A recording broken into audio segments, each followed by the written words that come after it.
Hey, Ross. Hi, Shelly. How are you? Just chilling in the library. Yeah, your library still looks good. Here I am in exile in my library that's real, but not that real. It's kind of real. Anyway, I noticed that your Twitter account was not hacked, so apparently you're not cool enough to be Bitcoin scammed. What about you? Were you hacked? Of course not. No, because no one cares about my Twitter account. But the people who were, everybody was asking me about the technology behind this hack. No technology behind it at all. It's totally social engineered. And it's like, I, I I think what's going to happen, Ross, is people are going to start going on LinkedIn looking for employees that were fired who are disgruntled, bribing them, and like that corporate. That's how they do corporate espionage now. But can you imagine? I mean, what kind of security does Twitter have to do? Social profile the people that work there? I don't know, but we're in a new place now where people are giving away access for bribes. That's or Star Wars tickets or whatever it is that they're getting socially engineered out of. I know that many have tried to hack our show, but none have succeeded. No. And I look forward to having them continue to challenge the security systems of Shelly Palmer.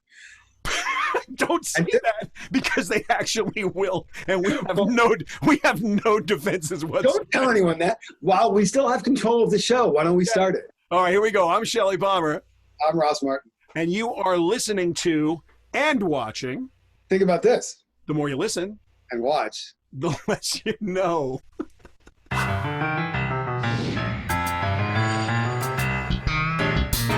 All right, so Shelly, on today's show, you're bringing a friend. I don't know her yet. You're gonna know her. She's awesome. Tami Erwin, I am dying to know her. Deep respect for Verizon Business. She has only 30,000 people working for her, right? She's operating the company from her living room. Yeah, the Verizon Business Group is an incredibly good group. They are responsible for the 5G revolution at the industrial level. They obviously are now dealing with security, with distributed workforces, and she, of course, had to distribute her own workforce. Like you said, she's got 30,000 employees. She's actually managing from her living room, which is incredible.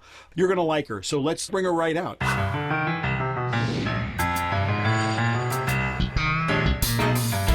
Ross, meet my good friend, Tami Erwin. Hey, Tami, nice to meet you. Thank you. Welcome to the show. Well, as we've said, I'd love to shake your hand, but that's not the way we do it. So I'll say it first. elbows? Is that Elbows work. Tami, welcome. Welcome. Thank you so very much. Delighted to be here with both of you. Thank you. So when I think about this, we try to make people think differently about stuff. And you are in the center of everything. You've got a giant team. You're in the center of the technological revolution. You are leading small businesses across the country. Talk to me a little bit about what you're seeing and how you're seeing it. Yeah, so thank you very much. And boy, are we all just in the thick of it right now as we think about kind of stepping back to where this COVID thing started and fast forwarding to where we find ourselves, on how have we reacted and responded? How do we begin to reimagine what the future might look like? So really appreciate the opportunity to have that dialogue and conversation. I think it's important maybe to just step back. We have employees in 150 countries around the world. We serve customers around the world. And within Verizon Business, the group that I manage, we've got 30,000 employees. And we found ourselves at the end of March, and actually January and February, as we looked at Asia and then into Europe, really leading into how do we prioritize where we spend our time and how we deliver against the objectives that we have for 4 key stakeholders. First and foremost, we said we have to make sure our employees are safe. I've got 99% of my employees right now working remotely. If you'd asked me 6 months ago, could I do that? I would have said never. And yet we did it in a week. We figured out a way to send them home and have them be safe. But it wasn't just that. We said we've got to make sure at the same time we understand that what we deliver to customers, that core connectivity, is essential to how we all live, work, and play. So creating the ability for our employees to continue to serve customers around the world was critically important for us. And then we recognize that we've got a key responsibility to our shareholders on how we manage the assets that we're dispatching home. And at the same time, a fourth stakeholder that I hope we can spend some time talking about, and that is how do we as a large corporation take some accountability for society? And there is so much happening within society right now as we think about the impact that uneven impact of COVID across the world, when we think about how we really play a role in the recovery efforts, not just for employees and for shareholders and customers, but for society at large, particularly in light of the most kind of recent events with racial injustice. So when you say we're in the thick of it, we are in the thick of it, and so much for us to do and so much for us to really partner to enable and deliver. So how, when you think about being at the nexus of everything, how do you prioritize, and what are the priorities that Verizon has right now, Verizon Business? Yeah, so when we think about those priorities, we've really prioritized them a little bit different by customer segment. First and foremost, our responsibility right now is to deliver to customers what they need to keep their businesses moving forward. And whether that's financial assistance and renegotiating terms, or the Keep America Connected program that we participated in, or whether it's really delivering new services, be it connectivity and expansion of connectivity, VPN capability was really big as people began to work from home and manage security. Our DBIR, which is our security index report, to really make sure as people think about how they work from home, how do you manage that? You know, we really looked at 3 unique segments, and really a 4th one if you include wholesale. Small and medium business customers so directly impacted by COVID, and we saw about 50% of our small business customers that when their physical door closed, their business closed because they did not have a digital storefront and they didn't have a digital presence. And so for us working with small businesses, it was create a program that allows us to suspend their lines where they need to build a digital front end where we can create a digital front end. Small businesses, I can tell you, we have really poured a lot of effort in here. We've had a number of programs. One of the programs we did early on was Pay It Forward, which was the ability to bring in entertainment. So Dave Matthews kicked off the series. You'll appreciate this, Shelly, as a musician. And he, performed from his home in Seattle. You gotta love it, right? Goes right back to my roots, and performed. And what we really did was put the spotlight on the needs with small businesses. And we contributed $7.5 million to small businesses that allowed them to then have a spotlight put on them with these entertainers, but then to really have people participate. And they were able to apply for grants. We've given out 400 grants that range between $5,000 and $10,000.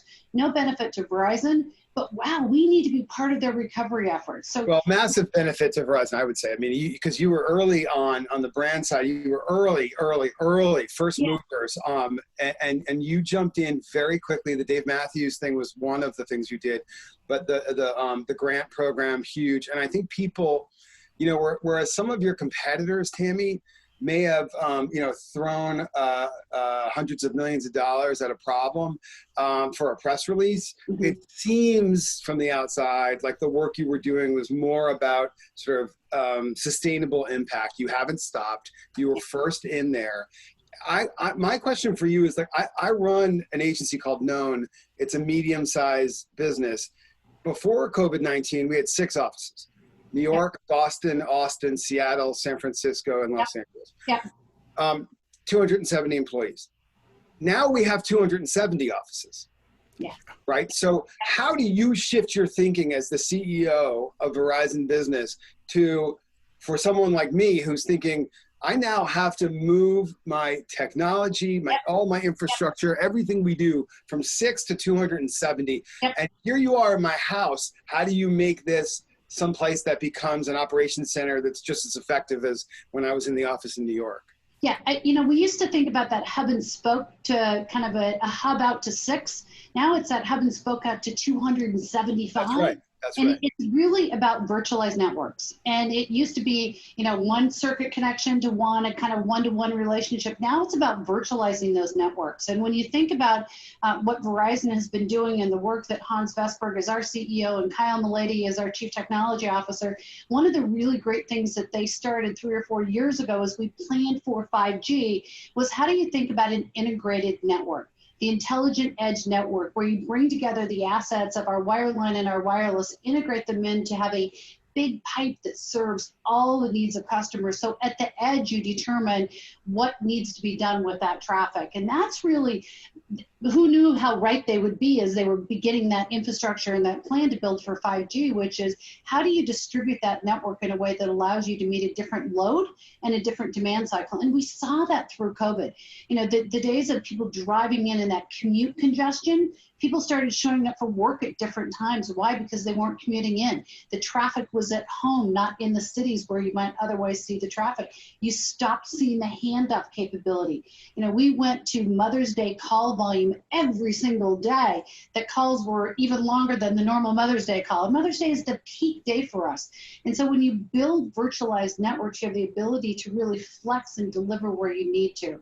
The other thing I'm super proud of, Ross, is, and so important to businesses like yours, is security. We have really taken a worldwide position on security and how we think about security and the importance of that. The bad guys have more time now than they've ever had before, and they're more creative than they've ever been before. And all our stuff is distributed in 275 locations, making it easier to find. And so really making sure that you virtualize those networks, that above the network connectivity and within the network, you're building out security capability, and that you're really then allowing security to be core to everything you do. You know, one of the things I'm proud of is during COVID, we acquired this asset called Blue Jeans that we're super excited about, a video and collaboration tool. And at the core for us in buying that and securing that on behalf of our customers was security. They built for enterprise, they built with security in mind. And so when I think about businesses like yours, your world changed overnight. It's our responsibility to anticipate and keep up with it. And I don't know of a network that performed better than ours, and one that will continue as you realize that we built the infrastructure for 5G. She is so good, Shelly. I'm kind of excited about what we do. Oh my God. And what's nice about it is we're on that other brand of video conferencing, and she's not even mad at us about it. I almost didn't participate. I wasn't sure it was going to work, but you know, we'll get you there, Shelly. We'll get through there for sure. Tami, you guys just launched this unbelievable small business service. You got to tell us about it. Yeah, so we're really excited about, you think about all the things we've done for small business, Pay It Forward Live, the Connect America program, but that's not enough. As we look at 65% of businesses expect reopening, that means 35% aren't sure what they do with that business. And so we've said, we launched Comeback Coach, which we think is a great program that builds on things that we're already doing today.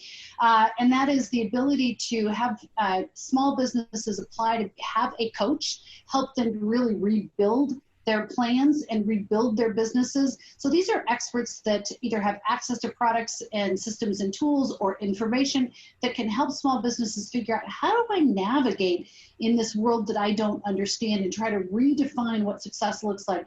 What are the things I need? What are the milestones? How do I really manage through this? We all need a coach, but this is a coach that becomes available. And if you're not one of the ones that are selected for this Comeback Coach, we're going to put the content onto our website so anyone and everyone can access it, and we can learn together, which I'm super excited about. And one of the things I have to tell you that as I think about whether it's the grants that we gave out in Pay It Forward Live or the work that we're doing here, as a female, I've got a tremendous passion around women in business, and so many of our small businesses are owned by women and minorities. And so really knowing that in the Pay It Forward Live program that we did, 85 to 90% of those grants went to women and minority-owned businesses, which means we're fueling back into the growth in the economy. We're giving tools to people who deserve them more than ever, and they're going to do great things with them in terms of how they pay that back within society.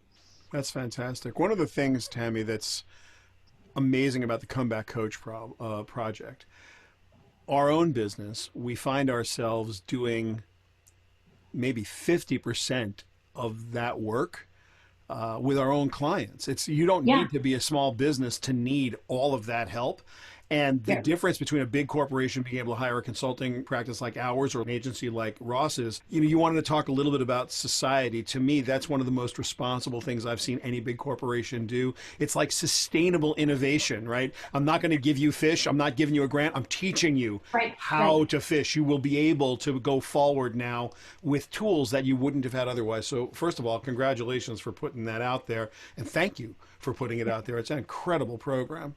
Yeah, we're super excited about it because I think one of the things, Shelly and Ross, that we're all trying to figure out is we went into this react and respond mode.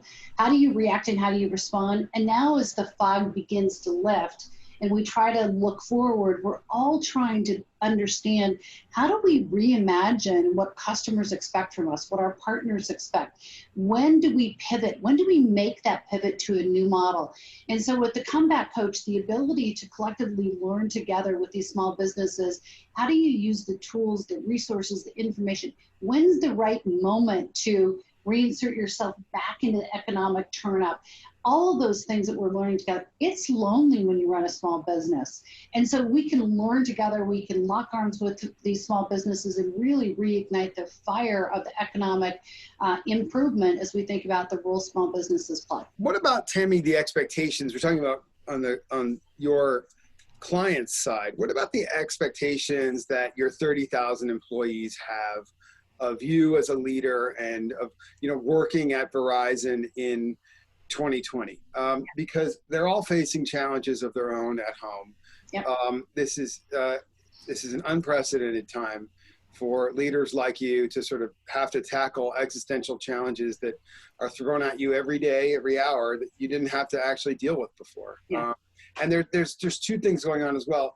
Not a lot of room for error, and everybody can see you, right? There's no hiding. So how are you leading in this kind of moment, and how are you managing or meeting the expectations of your 30,000 plus employees? It's a great question, and it's one of the things that I do what I do because I love people.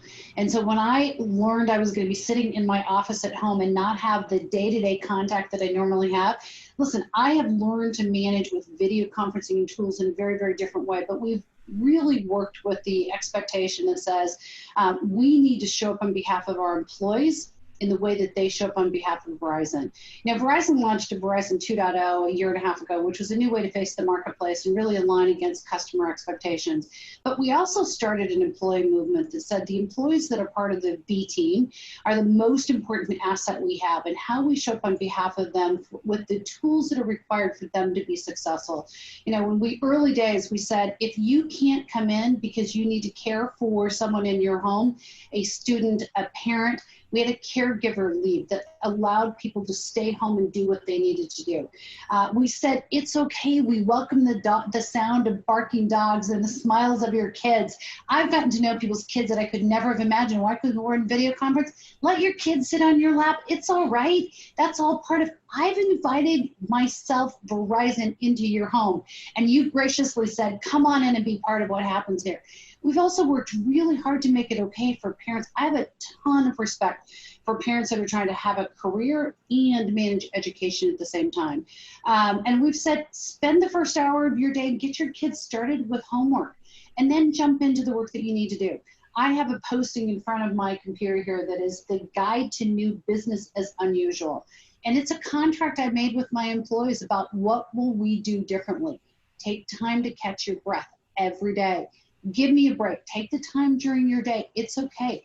And it's about permissioning a different kind of culture on behalf of what has to get done as we try to balance this COVID pandemic environment of uncertainty with recognizing that we have a lot of work to do, and how do we do that in a way that allows us to serve our customers and meet the demands of our customers. So you've found yourself, Tami, in let's say a budget meeting or some M&A discussion or some intense review, and all of a sudden the person you're talking to on Blue Jeans has their kids screaming on their lap and crawling all over them, and has that happened to you?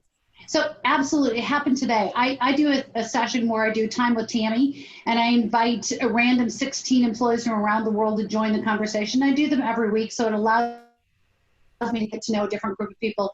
I theme them differently, so it might be Mother's Day, it might be Veterans Appreciation. There's a number of themes. Today we were on a call with our CEO, Hans, and we were talking about an enterprise briefing. So we were briefing for a virtual enterprise briefing that we were going to do. And one of my employees, kid, walks in and he said, say hello. And we all stopped and said, hey, how's it going? And you know what? Everyone smiled. It was that break in the day that said, we're all human At the end of the day, we're trying to figure out, how do we deal with the fatigue of COVID? How do we deal with the uncertainty? How do we recognize the grief cycles that we're all going through? The wedding you didn't get to go to, the vacation you didn't get to do. I lost a dear friend. Shelly, I know you've lost friends and family members through this. How do we recognize that the core of who we are is humanity, and reach humanity through the actions that we take, whether it's on behalf of our employees or on behalf of our customers who we have to care for as we go through this. The business will care for itself if you do the right thing for what's right for your employees and what's right for your customers. And we had to figure out that new norm. I think it's an ongoing figure it out, right? It's not, you're never going to get quite figured out. Most people say, and I'm going to agree with this, that we've experienced something between 8 and 10 years of social innovation in the last 90 days. Yeah. Things that were sacred cows are no longer sacred cows. Even April 15th got moved to July 15th. Yeah, like, who knew? Whenever, it used to be death and taxes. Now taxes are out of that question. And just wow, okay. No, movie theaters, they just delayed Tenet indefinitely. They're not going to bring it out. They don't know what to do with the movies. So many things are different. One of our friends, Ross and I, on our last podcast, we had Linda Iaccarino, and I said, "So Linda, what's new?" And she says, "No, maybe you should ask what's old, because there's nothing that isn't new." Right. From that point of view, really, to the idea that, hey, Tami, what's old? What is still old? So listen, when I think about what's old and what's new, what I think is old but will constantly be new is the need for us to be students every single day. So this what's old is, I will always be a student. I just got off the phone as we were getting ready to start here today, talking to my daughter who's an educator, and she's like, "Mom, what do we do about rural broadband?" I need, as we're beginning to think about kids coming back into the education system in the fall, what about these kids that don't have access to rural broadband? So when I think about what's old, it's still the days of August rolls around, September rolls around, and we're all students again. And yet what's changing is, we're not going to be a student for a few years of our life and then work. It's going to be about being a constant learner. And so our challenge, I think, is to say, how do we create the infrastructure? If the old is that we're always going to be a student and it's going to happen forever, how do we change the infrastructure of learning so that we can be constant students and we can have access to information on a distributed manner that allows everybody the opportunity for education? Because when we went to school, everybody had the same textbook, you read the same book, it was 5 years old, it didn't matter, somebody had written in it. Now these kids are trying to figure out, teachers are trying to figure out, educators are trying to figure out, how do they deal with education and completely change the model. While the old thing is, kids still need to be educated, they still need some structure, and they want to go back to school in the fall, and it isn't just about learning, it's about social engagement as well. The world is changing so rapidly. I do believe that as we were headed towards 2020, we started the year, we knew that digital transformation was on the forefront of everyone's mind. Absolutely. And yet they kind of thought, it'll happen when it happens. No one was in a big hurry. Everyone is in a big hurry right now. And I think as we think about how do we accelerate that, I like our position at Verizon in that I think we sit at the epicenter of how people live, work, and play. They put their trust in us every single day to make sure that we build the infrastructure safely and securely and with the kind of urgency that we've demonstrated in our build for 5G. And yet I think for us, the most important thing that we can do and continue to do is to make sure that we balance our efforts on behalf of 4 stakeholders. How do we serve our employees and employee safety? How do we make sure that we deliver on behalf of customers, not just because it's a money-making proposition, but because it's the right thing to do with things like Comeback Coach and Pay It Forward Live and the things that we're doing. If we do the right thing now on behalf of each other, customers, partners, the business will come. And then I think about shareholders. I'm proud of the fact that we delivered earnings on time. We provided EPS guidance in second quarter. We do earnings on Friday. We're on time. We're going to deliver against that governance. And then finally, this 4th stakeholder that's so important to us is society. You and I will never sit at a doctor's office sick again. We will use platforms like Blue Jeans with great security, video collaboration to have a different world. And yet we will be constant students. And how we change that so everybody has access to learning, I think, is critically important. We are living in a super exciting time, and I'm happy to explore that with the two of you. Thank you. That's really exciting. Yeah. Now I feel like I'm gonna have a better day. Like I'm more excited than I was before. Yeah, we got work to do, Ross. The last time Verizon excited me this much is when I got a knock on the door of my house in Brooklyn, and it was the FiOS guy. Yeah. And he said, "We're here." And I said, "What do you mean? I've been waiting for like years." He's like, "No, I know. We're on your block. Like, you want it?" And I'm like, "What I need to do, Mr. Verizon FiOS man, is I need to give you a hug." And I gave him a hug. I mean, back when you could do that. Right. He's like, I said, "Do other people on my block have this reaction?" He's like, "Yeah, everyone's pretty happy that we're finally on your block." And now I have that Verizon feeling again, thanks to you. Yeah, and I suspect now the knock is going to be a woman saying, "I have 5G for you," and it's really real. So at the end of the day, Tami, I got to say something that is not a paid promotional announcement. Perfect. I am in exile here in Connecticut, and I needed broadband. Yeah. Verizon is not available to me up here in the way that it is in the city. So there's another company that's a cable company that has the franchise up here for the internet. The best I can get is a gig by 40. So 40 megabits per second up is what it's spec'd at, and 1,000 megabits per second or a gigabit per second down. Yeah. On its best moment, right this second, it's clocking in at about 350 megabits per second down and about 25 megabits up, and that's with nothing else in the house running. And it goes out once a day, and it is painful. And I have to say that if my business relied on this, and that is the business service from this company, if my business relied on this, I don't know if I could do business. And now I'm going to say the non-paid promotional announcement part. My home in New York City, where I wish I was but can't be for all the obvious reasons, I have gigabit service from Verizon, which is consistently over 800 megabits per second symmetrical. It is never down. It is brutally perfect. It clocks what it says it's going to clock, and where people don't really know the difference, and I don't mean to shill for Verizon. I love you, but this isn't about that.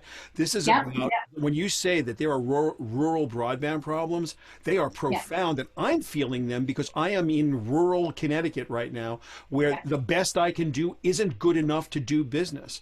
When I talked to the company I'm working with, and I said to them, "How do you feel about bringing a second line into my residence here?" And they're like, "What do you mean?" I'm like, "I'll take 2, please." They'd never done it. They'd never literally quit to, and that's the solution. Buy 2. Yeah. And that's only because they're available. By the way, I'm lucky that it is. There are other people who live about 10 miles from me. It's not even available. Yeah. And I think, Shelly, you said it so well. Over the last 90 days, the acceleration of transformation has happened so fast. And we're not going to go anywhere near politics. But as I think about, what's coming next, it's funding of infrastructure and infrastructure build, because the days of not being able to have broadband are just gone. That we all rely on what we do. Yeah, and whether it's how you live, how you work, how you play, everyone needs it. And so, how do we build the infrastructure on behalf of everybody so they have access to this? I think it will be a burning platform issue, certainly as we go into the fall for the election cycle. Yeah. And Shelly and I are lucky, if the internet goes down, we've got all of our books. So yes, indeed. They're good for show and tell. Yeah. Thank you for coming on our show. It's a real pleasure and honor. And Ross and Shelly, thank you so much for really engaging all of us. I get my morning email from Shelly, and I get to think about all the things that are changing in life. And we need to have more of these conversations about how do we engage in and be part of that change that's happening around us, so it's all for the positive. Thanks for taking the time today. Really appreciate it. Thanks so much. Pleasure.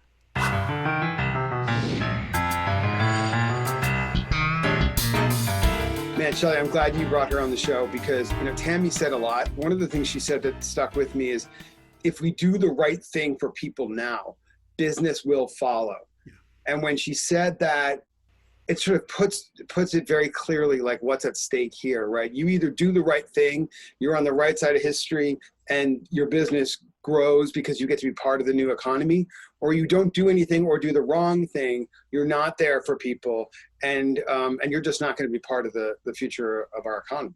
It's a combination of 2 things. It's the sociology of doing the right thing for your people and for your customers, but also Verizon is providing real technological solutions that are accessible regardless of the level of business you do. And I think that's the hardest part, because so many companies were waiting to become digital or platform based or whatever you want. The transformation was something that was gonna happen when it had to. Well, it has to happen now. So I'm glad that Tami is at the helm here, because you've got a leader who not only wants to do the right thing for her people and her customers, she's got the technical know-how and the curiosity and the tenacity to make it happen. So it's also, when you look at your community that you started, PGX, what's interesting about that community is that so much of the discussion is about how to make the most of your work from home situation, right? I'm operating a small, medium-sized business, in some cases with your clients and members,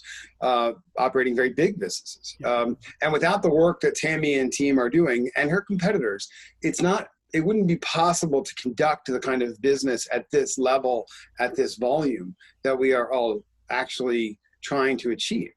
And that's what's interesting, because she's not backing down. Like she's going to continue to double down on that and make it possible for you and I to run our businesses and our podcast from our libraries. From our libraries. Think about that. You've been listening to Think About This with Shelly Palmer and Ross Martin. You can subscribe to the audio podcast on Spotify, Apple, Google, iHeart, or wherever you like to listen to your podcasts. You can find our video episodes at thinkaboutthis.tv. You can follow us on Twitter or Instagram at thinkaboutthis, and you can learn more about us on the web at thinkabouthis.fm. Thanks so much for listening. If you think you know less than you did before, just wait until our next episode.